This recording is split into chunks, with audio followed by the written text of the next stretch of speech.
लगभग 5 से 6 करोड़ लोगों के जीवन में सीधा प्रभाव पड़ेगा, उनको लाभ मिलेंगे, आय के साधन बढ़ेंगे। वहीं पर न्यू एंड रिन्यूएबल एनर्जी के क्षेत्र में हमारी एक और लंबी छलांग लगेगी, जहां 45 गीगावाट के लगभग रिन्यूएबल एनर्जी का उत्पादन होगा। आपको ज्ञात होगा कि प्रधानमंत्री जी ने 13 फरवरी 2024 को इस योजना को लॉन्च किया था। अब इसके थोड़ा सा मैं इसको विस्तार में आपको इसलिए बताना चाहता हूं, इससे करोड़ों लोगों के जीवन में एक बहुत बड़ा फर्क पड़ेगा।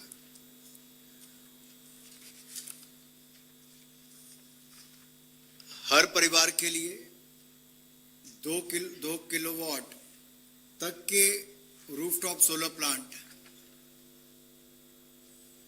और उसकी बेंचमार्क कॉस्ट का 60% उनको सब्सिडी मिलेगी, जो भारत सरकार के द्वारा वित्तीय सहायता के रूप में उपलब्ध करवाई जाएगी। और 2 किलोवाट के बाद जो अगला 1 किलोवाट वो और लगवाना चाहता है, उसकी कॉस्ट पर 40% की सब्सिडी ये भी भारत सरकार देगी। इस प्रकार से 3 किलोवाट के रूफटॉप सोलर प्लांट पर जो लगभग 1,45,000 रुपए की लागत आएगी, उसमें 78,000 रुपया 78,000 रुपीज की सब्सिडी भारत सरकार के द्वारा दी जाएगी।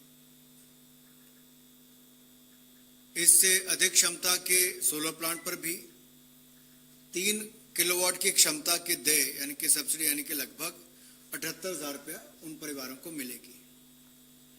अब इस योजना का आसानी से लाभ मिल सके, इसके लिए एक नेशनल पोर्टल लॉन्च किया गया है, जो घरों के जो रेजिडेंट कंज्यूमर्स हैं वो इस पोर्टल पर आवेदन कर सकते हैं और अपनी चॉइस का वेंडर और रूफटॉप सोलर के मेक का यानी कि उसका निर्माता कौन है उसका चयन कर सकेंगे। फिर वेंडर द्वारा जो रूफटॉप सोलर के इंस्टॉलेशन के बाद डिस्कॉम्स के द्वारा नेट मीटरिंग का इंस्टॉलेशन किया जाएगा और इसका प्रमाण और सर्टिफिकेट जो है वो पोर्टल पर अपलोड किया जाएगा, जिसके बाद भारत सरकार के द्वारा सीधा डीबीटी के माध्यम से उपभोक्ता के खाते में सब्सिडी डाल दी जाएगी। जो बाकी राशि है, अब 1,45,000 रुपये लगेगा, 78,000 रुपया भारत सरकार ने सब्सिडी दे दी, तो बाकी कहां से आएगा? बाकी के लिए भी भारत सरकार ने बैंक से उसका प्रावधान करवाया है और उसमें भी जो आपका रेपो रेट है उसके ऊपर भी केवल 0.5% ही वो चार्ज कर सकते हैं, इससे ज्यादा ब्याज नहीं चार्ज किया जाएगा। तो इसको और कॉस्ट इफेक्टिव और लाभकारी बनाने के लिए भारत सरकार ने ये भी की और बैंक से सस्ती ब्याज दर पर ये लोन उपलब्ध होगा। कंज्यूमर जो भोक्ता है वो प्रति माह बिजली के बिल से होने वाली बचत, क्योंकि 300 यूनिट तो उसको मुफ्त में मिल जाएंगे, तो बिजली का बिल में बचत होगी वो भी, और जो एडिशनल यूनिट इसके बनते हैं उसको नेट मीटरिंग के माध्यम से जब बिकेगा तो उसमें से उसको पैसा मिलेगा।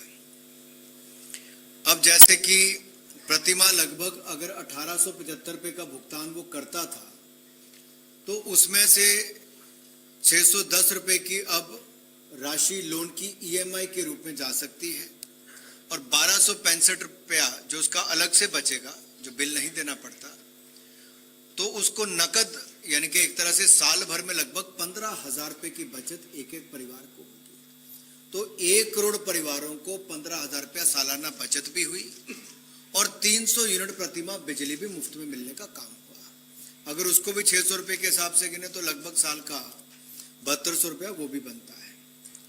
अब जब आरडब्ल्यूए और ग्रुप हाउसिंग सोसाइटीज के लिए कॉमन फैसिलिटीज के लिए और कॉमन एरिया लाइटिंग या फिर इलेक्ट्रिक व्हीकल चार्जिंग आदि के लिए 500 किलोवाट तक के रूफटॉप सोलर प्लांट के लिए 18,000 रुपए प्रति किलोवाट की सब्सिडी दी जाएगी। इसके अलावा जो डिस्कॉम्स है इनको भी अपना आधारभूत ढांचा, इंफ्रास्ट्रक्चर और टेक्नोलॉजी को अपग्रेड करना पड़ेगा, डेडिकेटेड मैन पावर देनी पड़ेगी। उस व्यवस्थाओं के लिए भारत सरकार उनको इंसेंटिव देगी। कमर्शियल अथवा इंडस्ट्रियल सेक्टर के लिए भी जो रूफटॉप सोलर है उसको प्रमोट करने के लिए नेशनल पोर्टल पर सिंगल विंडो क्लियरेंस का प्रावधान किया जाएगा। ये सुविधा मिलेगी और एमएसएमई जो हमारा लघु सूक्ष्म उद्योग है उसको कम ब्याज पर फाइनेंस प्रोडक्ट को बैंकों के द्वारा उपलब्ध करवाया जाएगा। हर जिले में एक मॉडल सोलर विलेज बनाया जाएगा, यानी कि वहां पे घरों के छतों के ऊपर ये सोलर रूफटॉप सोलर प्लांट लगे होंगे। इसी तरह से ही रिन्यूएबल एनर्जी सर्विस कंपनी रेस्को पर आधारित रूफटॉप सोलर्स के मॉडल को बढ़ावा देने के लिए पेमेंट सिक्योरिटी सुनिश्चित करने के लिए डेडिकेटेड फंड भी बनाया जाएगा। अब इसमें कहीं अर्बन लोकल बॉडीज और हमारी जो पंचायती राज संस्थाएं वो ना रह जाएं, वो भी रूफटॉप सोलर प्लांट्स की एग्जीक्यूशन में जो बढ़िया काम करेंगी उनको हम इंसेंटिव देंगे और केंद्र सरकार के सभी भवनों पर 2025 तक प्रायोरिटी बेसिस पर मिशन मोड में रूफटॉप सोलर का डिप्लॉयमेंट किया जाएगा। एक इसमें आप सबके ध्यान में डाल दूं, जो भारत में मैन्युफैक्चर्ड सेल्स और मॉड्यूल होंगे उन्हीं का ही स्कीम में उपयोग किया जाएगा और सब्सिडी के आप पात्र बनेंगे। अब इसको 2023-24 से लेकर 2026-27 तक का प्रावधान रखा है और इसमें कुल मिलाकर 75,021 करोड़ रुपया का प्रावधान किया गया है और ये सेंट्रल सोलर स्कीम है, यानी कि पूरा पैसा जो सब्सिडी का है वो भारत सरकार ही देगी और बैंकों से भी रेपो रेट के ऊपर केवल 0.5% ब्याज लिया जाए, इसका प्रावधान भी भारत सरकार कराएगी। अब 45 गीगावाट की रूफटॉप सोलर की जो कैपेसिटी तैयार होगी, इसमें 30 गीगावाट की केवल रेजिडेंशियल एरिया में ही तैयार होगी। सो इससे जनरेट होने वाली सरप्लस बिजली को भी नेट मीटरिंग के आधार पर बाकियों को भी दिया जाएगा।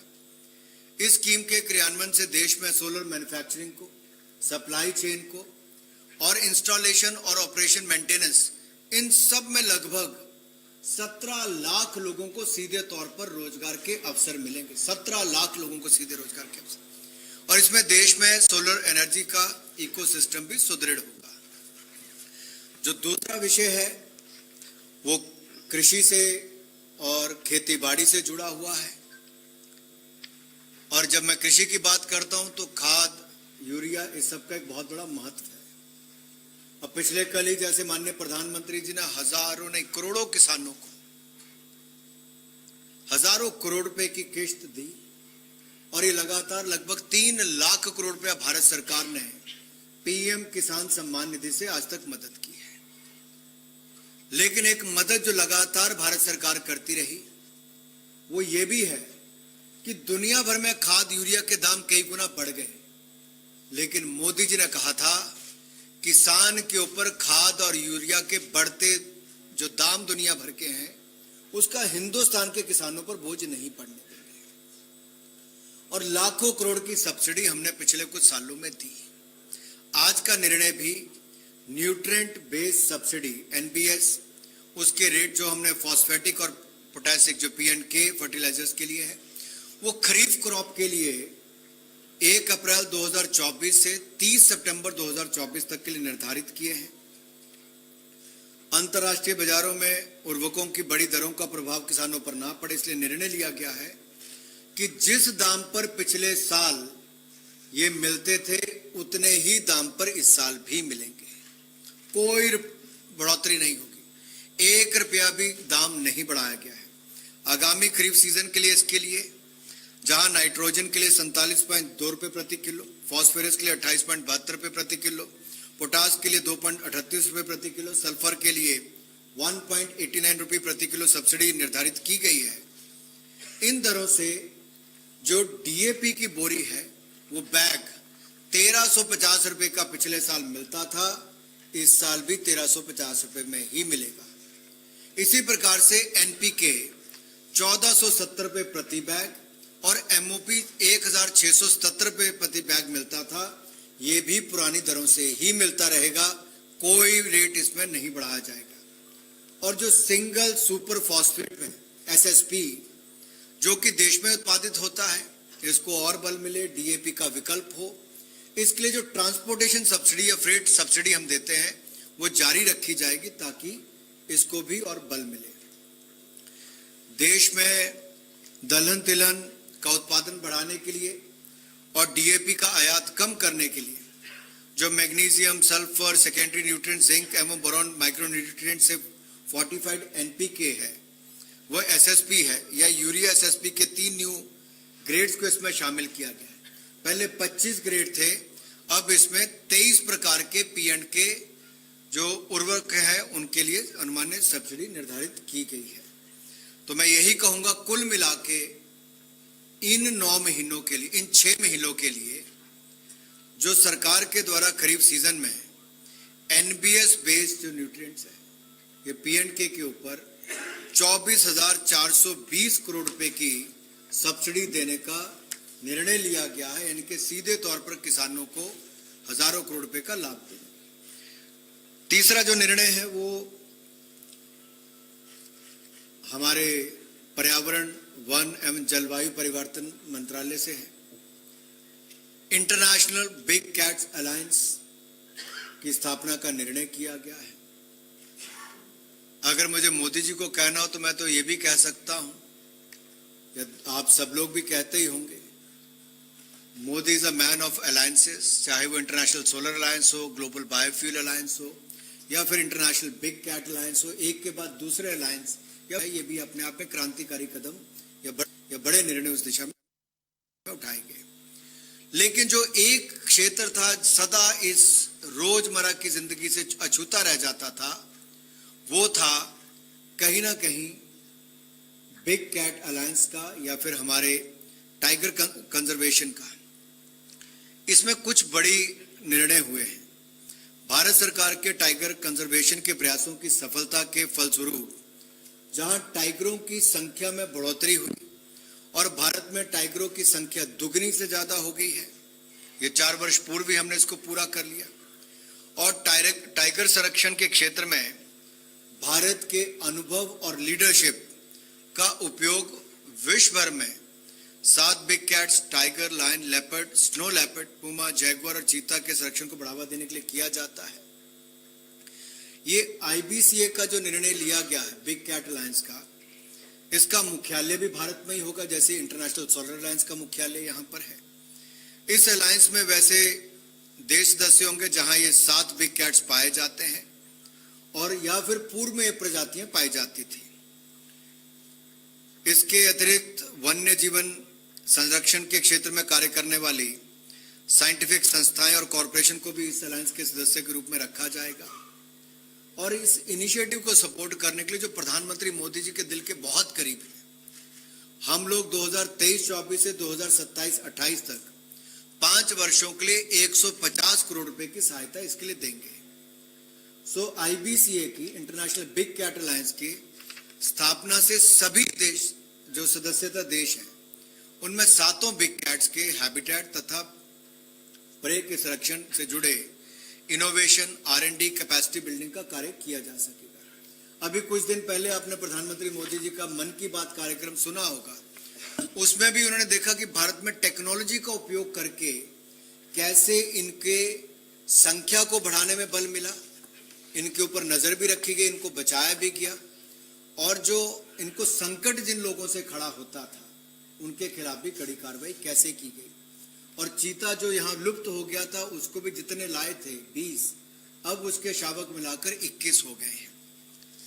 एक और निर्णय जो चौथा है वो खनन मंत्रालय से लेकर है हमारे माइंस एंड मिनरल। अब कुछ क्रिटिकल मिनरल्स ऐसे हैं जिसकी आज तक ना कभी देश में नाम लिया गया, ना उसको सूचीबद्ध किया गया, लेकिन मोदी सरकार में वो भी शुरुआत हुई और ऐसे 24 क्रिटिकल एंड स्ट्रेटेजिक मिनरल्स का उल्लेख या उसको खोजने का काम और फिर उसका उल्लेख भी किया गया। इनमें से 12 मिनरल के रॉयल्टी दाम जो तय किए जा चुके हैं और इसको रैशनलाइज करने का निर्णय भी यहाँ पे किया गया। इसका मैं एक एक करके आपको संक्षिप्त में बताता हूँ, बाकी डिटेल प्रेस नोट आपको बाद में दे देंगे।